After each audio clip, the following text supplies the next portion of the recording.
Assalamualaikum warahmatullahi wabarakatuh. Halo semuanya, dalam video ini kita akan membahas tentang pencegahan radikalisme umat beragama Universitas Negeri Malang Desember 2021.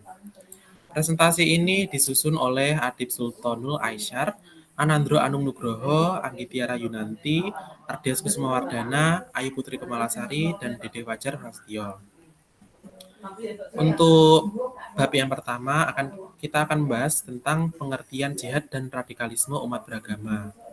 Jadi, pengertian literal jihad adalah perang di jalan akidah atau keimanan, upaya sungguh-sungguh dan mempertahankan Islam dari serangan pihak lawan, mencurahkan segala kemampuan yang dimiliki dan menggunakan atau mengeluarkan tenaga, daya, usaha, kekuatan untuk melawan suatu objek yang tercela.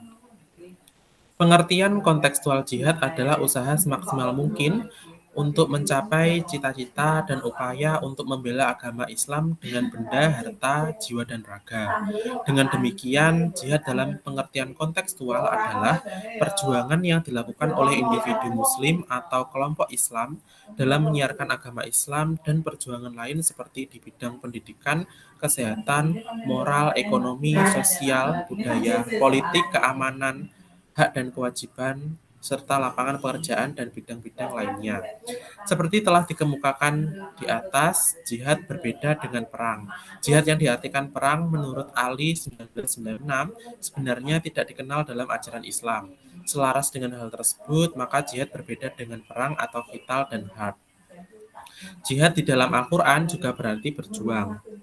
Hal ini sesuai dengan firman Allah sebagai berikut.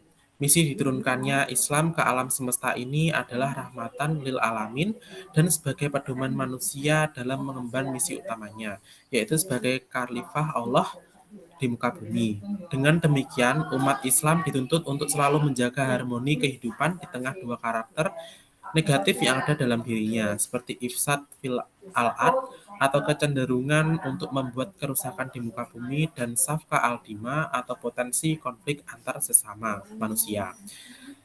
Selanjutnya, radikalisme umat beragama. Islam tidak pernah mengajarkan kekerasan apalagi radikalisme. Radikalisme berarti pembaruan atau perubahan sosial dan politik yang sangat drastis. Dalam artian, radikalisme umat beragama adalah paham yang menginginkan pembaruan atau perubahan sosial dan politik secara drastis dengan menggunakan sikap yang ekstrim. Untuk materi selanjutnya akan dijelaskan oleh teman saya.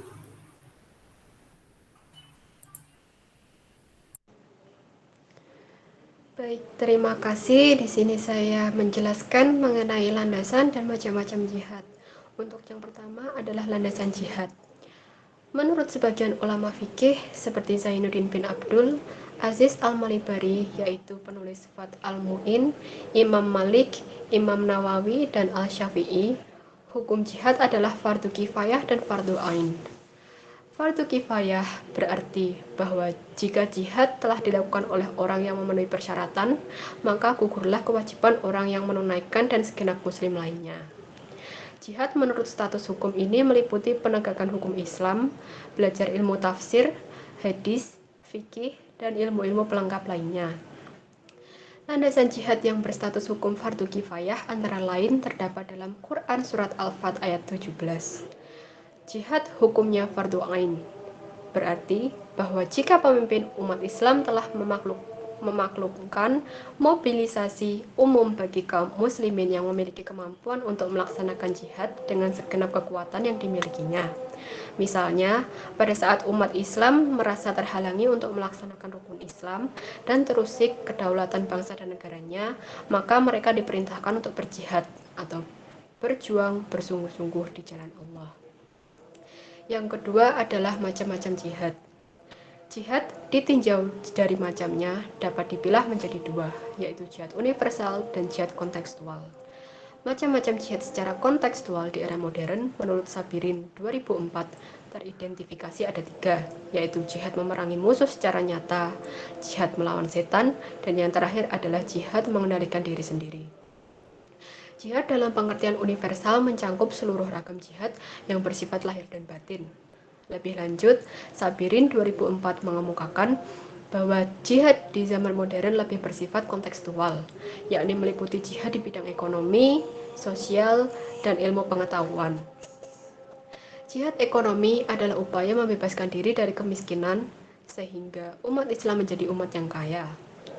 Karena era modern ditandai dengan tingkat kemakmuran suatu negara. Fenomena itulah yang perlu kita jihadkan, sebab Islam bukan identik dengan agama orang miskin. Karenanya, membebaskan diri dari kemiskinan merupakan jihad ekonomi. Yang berikutnya adalah jihad ilmu. Jihad di bidang ilmu sangat perlu diprioritaskan. Menguasai ilmu pengetahuan dan teknologi atau iptek sejalan dengan jihad untuk kemajuan dan kejayaan suatu bangsa. Termasuk dalam kelompok ini berjihad mengatasi pengangguran. Hal itu merupakan suatu langkah penyelamatan dari ancaman kefakiran, kriminalitas, dan degradasi moral. Gamal al-Banna, saudara kandung al-Syahid Hasan al-Banna, pendiri Al-Ikhwan al-Muslimin Mesir, memberi interpretasi yang menarik mengenai jihad. Jihad pada masa lalu adalah siap mati di jalan Allah. Jihad masa sekarang adalah siap mempertahankan hidup di jalan Allah. Untuk materi yang selanjutnya akan disampaikan oleh Baik, untuk materi selanjutnya adalah latar belakang radikalisme umat beragama. Ada dua macam faktor latar belakang radikalisme umat beragama, yakni yang bersifat umum dan yang bersifat khusus. Latar belakang yang bersifat umum adalah bahwa di lingkungan umat beragama, apapun jenis agamanya, selalu terdapat kelompok fundamentalis, minoritas, militan, ekstrim, dan radikal. Dengan demikian, fundamentalisme dan radikalisme ini merupakan masalah dan tantangan bagi semua umat beragama. Sementara itu, latar belakang yang bersifat khusus antara lain pengertian seseorang terhadap agama yang tidak tepat. Yang kedua, agama digunakan sebagai pembenar tanpa mengakui eksistensi agama yang lain. Yang ketiga, adanya penindasan ketidakadilan dan marginalisasi sehingga melahirkan gerakan perlawanan. Selanjutnya, adanya tekanan sosial, ekonomi, dan politik. Jika tekanan itu melampaui batas ambang kesabaran, maka akan muncul gerakan perlawanan dengan menggunakan segala cara untuk meraih kemerdekaan. Tanpa ragu, nyawa pun dipertaruhkan seperti saat bangsa Indonesia melawan penjajah Belanda dan Jepang. Lingkungan masyarakat yang tidak kondusif terkait dengan kemakmuran, pemerataan, dan keadilan. Menolak modernitas dan lebih mengukuhkan peran formal agama pada saat eksistensi umat beragama dilanda krisis modernisasi, maka mereka mempertahankan diri dengan memunculkan reaksi atas krisis yang mengancam mereka. Sebab modernisasi merupakan sebuah fase sejarah yang mengelilingi kehidupan umat manusia, di mana terdapat sisi positif dan juga sisi negatif. Selanjutnya adalah tentang pandangan akan dunia atau worldview dari umat beragama yang berupaya memperjuangkan keyakinan yang mereka anggap benar dengan sikap-sikap emosional yang menjurus pada kekerasan. Yang terakhir adalah kurangnya kesadaran bermasyarakat dan berbangsa secara pluralistik sehingga menyebabkan hilangnya rasa toleran dan sebaliknya timbul fanatisme atas kebenaran agamanya sendiri. Untuk materi selanjutnya akan dijelaskan oleh teman saya.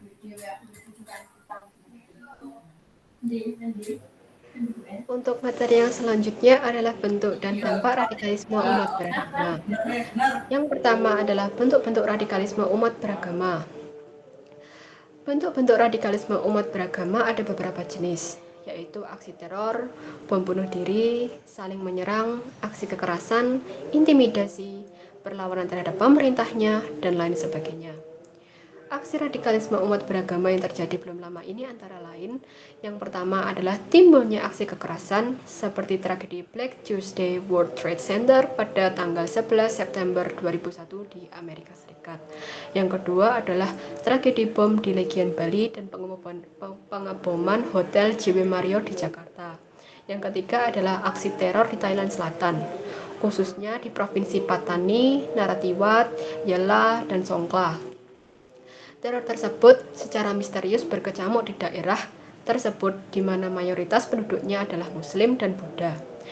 Latar belakang aksi terorisme tersebut dilatar belakangi oleh adanya kesenjangan sosial, ekonomi, politik, pendidikan, dan kebudayaan. Dan yang terakhir adalah adanya perlawanan yang terjadi di Filipina Selatan karena tekanan rezim politik yang berkuasa di Filipina terhadap kelompok minoritas Muslim sehingga mereka tidak mendapat hak kebebasan beragama dan berpendapat. Nah, untuk yang kedua adalah dampak radikalisme umat beragama.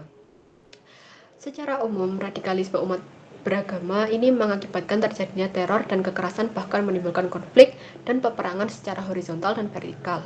Apalagi jika yang terlibat berasal dari dua kelompok agama yang berbeda. Di samping itu, radikalisme melahirkan beragam penderitaan dan nestapa. Karena tidak sedikit wanita yang kehilangan suami, anak-anak yang kehilangan orang tua, serta ribuan orang yang kehilangan tempat tinggal mereka. Dari sisi psikis, radikalisme agama menimbulkan keresahan dan ketakutan pada masyarakat, dan kurang adanya sikap saling percaya antara masyarakat dan penguasa. Secara internasional, aksi-aksi radikalisme tersebut mengakibatkan turunnya citra bangsa, negara, bahkan agama yang dipeluk oleh bangsa tersebut. Radikalisme yang terjadi di Timur Tengah dan Asia Tenggara seperti Indonesia, Thailand, Malaysia, Singapura, dan Filipina mengakibatkan daerah-daerah yang menjadi objek wisata bagi turis asing maupun domestik, termasuk di dalamnya tempat-tempat bisnis dan lembaga pendidikan yang mendatangkan devisa bagi negara, akhirnya kehilangan pemasukan strategis. Nah, kondisi ini diperburuk dengan adanya travel warning dari negara-negara tertentu agar tidak mendatangi daerah atau negara yang rawan dari gangguan teror atau ancaman dari radikalisme. Untuk materi yang selanjutnya akan disampaikan oleh teman saya. Baik, untuk materi selanjutnya adalah upaya menanggulangi radikalisme umat beragama. Di antara upaya-upaya yang dapat dilakukan untuk menanggulangi radikalisme umat beragama adalah yang pertama, perubahan sikap dan pandangan dari negara-negara barat terhadap negara-negara muslim di dunia. Yang kedua, mengurangi dan menghapuskan kesenjangan sosial, ekonomi, politik, pendidikan, dan kebudayaan di tingkat nasional, regional, dan internasional. Yang ketiga, reorientasi pemahaman agama yang awalnya tekstual, rigid dan sempit menjadi pemahaman yang kontekstual, fleksibel, dan terbuka. Yang keempat, melakukan modernisasi kehidupan umat secara selektif dengan mengakomodir sifat positifnya dan mengeliminir sisi negatifnya. Yang terakhir, yang kelima, menanamkan kesadaran setuju untuk tidak setuju dalam menyikapi pluralisme sosial budaya dan agama yang berkembang di tengah-tengah masyarakat dan bangsa. Untuk bab terakhir akan dijelaskan oleh teman saya. Baik, untuk materi yang terakhir adalah mengenai Muslim moderat. Tugas seluruh umat Muslim adalah memberikan citra positif bagi Islam yang memang berwajah humanis, anti kekerasan, syarat cinta kasih, dan moderat. Kata moderat ini merupakan sikap yang selalu menghindari perilaku yang berlebih-lebihan atau ekstrim. Moderat merupakan pandangan atau sikap seseorang yang cenderung ke arah pengambilan sikap dengan menggunakan jalan tengah. Salim 2002. Dengan demikian, Muslim moderat dapat didefinisikan sebagai pandangan seorang Muslim atau umat Islam terhadap suatu persoalan dengan selalu menghindarkan praktik-praktik yang radikal dan cenderung menyikapi segala sesuatu dengan mengambil jalan tengah atau jalan moderat. Secara sosial budaya, Muslim Indonesia berbeda dengan Muslim di belahan dunia lain. Namun meski demikian, umat Islam di Indonesia tidak dapat dikatakan kurang kental keislamannya dibanding dengan umat Islam di negara lain. Orang Islam di Indonesia tetap mengamalkan akidah, syariah, dan akhlak secara murni. Dalam lintasan sejarah bangsa ini, sejak merdeka, Indonesia bukan negara teokrasi, yaitu ketuhanan atau agama, dan hidup way of life yang tertuang dalam konsepsi Pancasila. Karena itu, Pancasila dapat diterima oleh organisasi-organisasi dan partai politik tersebut. Mereka tidak menghendaki bentuk Indonesia sebagai negara Islam, tapi mereka menginginkan bentuk negara kesatuan. Untuk selanjutnya, pertujuan agar umat Islam dapat menjalankan syariat Islam secara simultan. Partai-partai politik di Indonesia yang berwawasan keislaman, yaitu seperti PKS, PAN, PKB, PPP, PKNU, PBR, PBB, dan lain-lain tidak memperjuangkan atau berusaha mendirikan negara Islam di Indonesia. Tetapi, mereka berjuang dan berusaha mewujudkan pemerintahan yang bersih, berwibawa, dan pro-rakyat, serta berjihad bagi berlakunya syariat Islam di lingkungan umat Islam di Indonesia. Bahkan dari segi keanggotaan, sejumlah partai Islam di Indonesia menggunakan asas terbuka terhadap keanggotaan partai tersebut.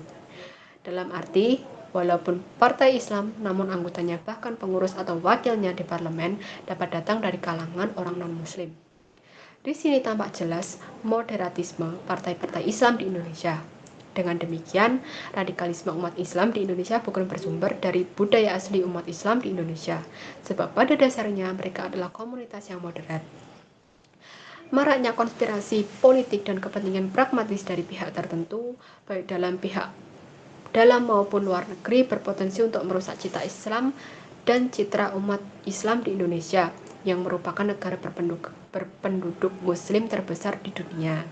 Mereka tidak menginginkan terwujudnya masyarakat Islam di Indonesia yang gemah ripah loh jinawi, yang dalam terminologi Al-Quran seringkali diistilahkan dengan baldatun thayyibatun warobun ghafur, yang berarti negeri yang sejahtera dan dirahmati Tuhan.